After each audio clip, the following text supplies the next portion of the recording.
Hello everyone, and welcome back. Today's case is that of Becci Rhys-Hughes, an intelligent and vibrant mom, friend, and colleague. Becci was found deceased on her sofa by her fiancé's parents in the early hours of July 25, 2022. Disturbingly, her two boys were also found at the scene, but, thankfully, they were physically unharmed. Who could have been capable of committing such an appalling act and why? We will look at the chain of events, possible motivations, the inquest and coroner's court findings, and any warning signs of the violence that was to come. To maintain their privacy, I will refer to people outside of the immediate family by their initials only. Before we dive into the details, please take a moment to subscribe if you haven't already. It really helps keep these stories alive. For those of you listening on podcast, you will be able to hear video audio, but CCTV is visual only. Becci, aged 37, and her partner Ben Crosby, 46, met in 2015, and at the time of the murder they were living together with her two sons in Beverley, East Yorkshire. Beverley is a market town in the East Riding of Yorkshire, England. Its population is 31,000. I know this town very well, having lived there until 2019. The town contains several notable landmarks, including Beverley Minster and the Westwood, where cows roam free, and as a side note, usually know when you need to drive anywhere and stand in the middle of the road. It also has the North Barred Gatehouse, which you are supposed to hold your breath whilst walking through, and Beverley Racecourse. As far as work went, Becci was studying physics at the University of Hull and also worked as a waitress at the Fire Pit in Beverley. Crosby had a sports massage business called Alleviate, and when I was researching this case, it seemed he still had his LinkedIn profile up. Events leading up to Becci's death. Becci started working at the Fire Pit in May 2022 and was allegedly having an affair with one of the chefs, and Crosby had found out. However, they agreed to stay together and even got engaged in Hornsey on Crosby's birthday on June 30, 2022. Remember the place name Hornsey, as it will come up again later. On July 24th, a day before her murder, Becci sent 8 text messages to this unnamed chef, saying, "I can't get over you. I'm trying, but I can't." She also told him that her partner, Crosby, was fine and had got over it, but he didn't believe that to be the case, as Becci had previously told him she was splitting up from Crosby, who was jealous. She stated that she wanted to be single, but later, that changed to apparently staying together for the sake of their children. Shortly afterwards, the chef was sent anonymous texts warning him to stay away. A work colleague later testified that he had seen Becci and Crosby in the street. He was raising his voice and had hold of her upper arm, and definitely not in a loving way. He also stated that Becci seemed to seek excuses to stay at work, where she felt she could have more fun. Crosby's former partner said she noticed that he was quiet and acting totally out of character. In a call on July 18th, he told her that Becci had admitted to the affair and said she'd stop, but despite the reassurances, believed the affair continued. Despite all this eyewitness commentary, Crosby's father told an inquest that during a trip to look at potential wedding venues, he told me he was suspicious and he was sure she was still having an affair. She was always on the phone laughing and giggling. The day before and Becci's murder. Senior Investigating Officer DCI Alan Curtis said the 37-year-old mother of 2 had been working at the Fire Pit Beverley pub and restaurant that night, which would have been July 24, when Crosby arrived at the bar. She finished work at 9 p.m., and the two were seen drinking briefly before leaving for their Salmon Road home. At around 1:45 a.m., which now takes us into July 25, Becci and Crosby were seen on CCTV leaving their home, but were believed to have returned to her Salmon Road address again. Between 1:45 a.m., when they were seen leaving their house, and 5:50 a.m., Becci would be repeatedly stabbed and bludgeoned with a baseball bat. We know that at 5:50 a.m., Becci was deceased, as Crosby rang his parents to tell them what he had done, and that he had messed up and killed Becci. And that quote, I can't do time. She flipped my switch. His parents subsequently rushed to the couple's house on Salmon Road, found Becci slumped on the sofa, and saw that Crosby's last will and testament was prominent on the kitchen table. 10 minutes later, at 6 a.m., after his confession and in response to his father going to call the police, Crosby stated, "I'm gone," and left the scene in his car, a VW Polo.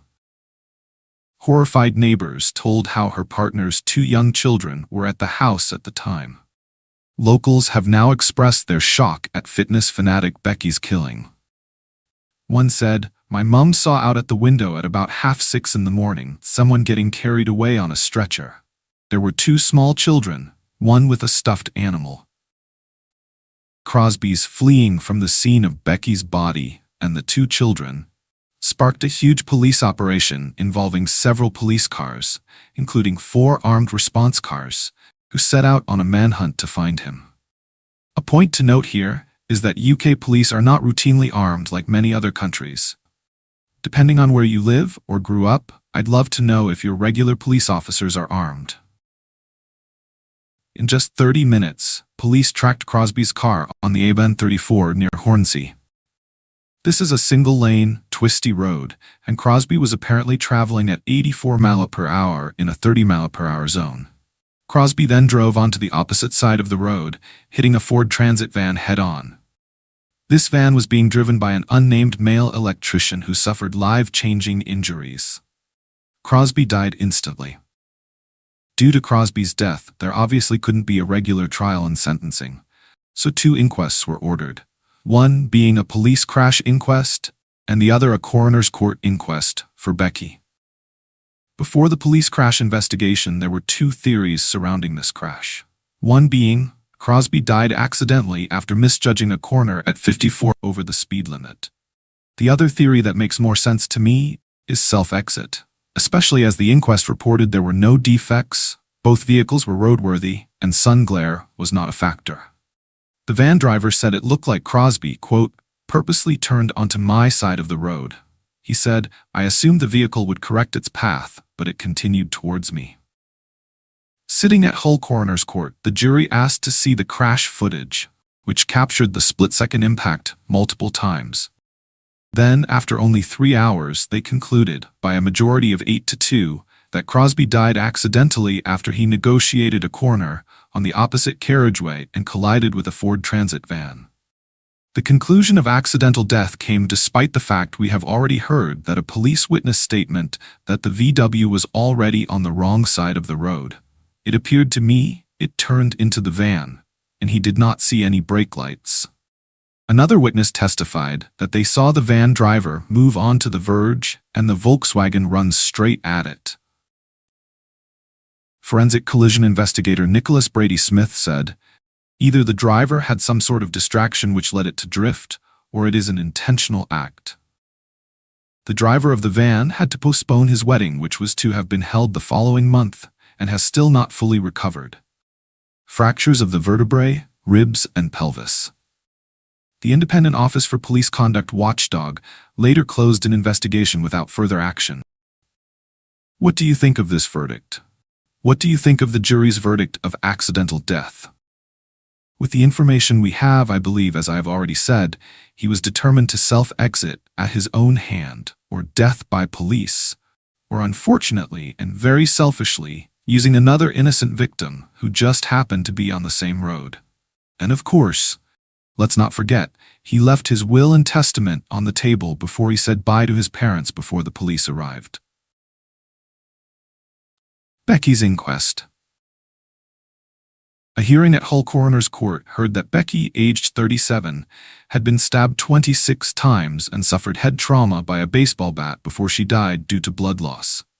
Police also stated they believe Becci's attacker was her partner Crosby, who died as a result of him fleeing the scene. Police believed it was a DV-related incident. In the UK, 147 women were killed by male partners in 2021. It will affect 1 in 4 women and 1 in 6 men in their lifetime. This leads to, on average, 2 women being murdered each week and 30 men per year.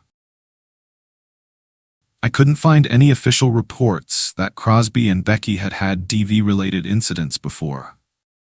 But there do seem to be some reports of him drinking where she worked when she was on shift, and colleagues stating that they saw him grabbing her arms. I think this is a good place to go over the international hand signals for DV. We all need to be aware of these in the event that you or someone else needs to non-verbally ask for help. This is for any gender and any age. Hey, you there? Can you hear me? If you can hear me, can you say something? Hello, can you hear me? Nothing. Are you on the phone? No. No, I'm not. I'm not. Talking can be risky. Instead, try this. Amy is in danger. Her abuser is standing in the background, so she has to be very careful. Oh, can you share that banana bread recipe? First, keep the conversation going. It's actually my mom's banana bread recipe, but it's pretty foolproof. And it's Then, easy. use this discreet hand gesture. Well, I appreciate it. I know your mom is a great baker, so I should be good. Created by the Canadian Women's Foundation, this discreet hand signal lets people know you're in danger. If you see this, call emergency services. If you are watching on YouTube, please share this with friends and family. And if you are listening by audio only, please consider watching this brief section. If you or someone you know is experiencing domestic violence, please reach out for help. Resources are available, and no one should face this alone. But please remember to clear your search history or call log. Tributes to Becci. Becci was one of those rare people you meet in life that just made everything more fun. She always made sure to really get to know people as much as she could and made you feel so special. She was fun, caring, and bright. Becci was always the life and soul of the party, and we always had such a laugh.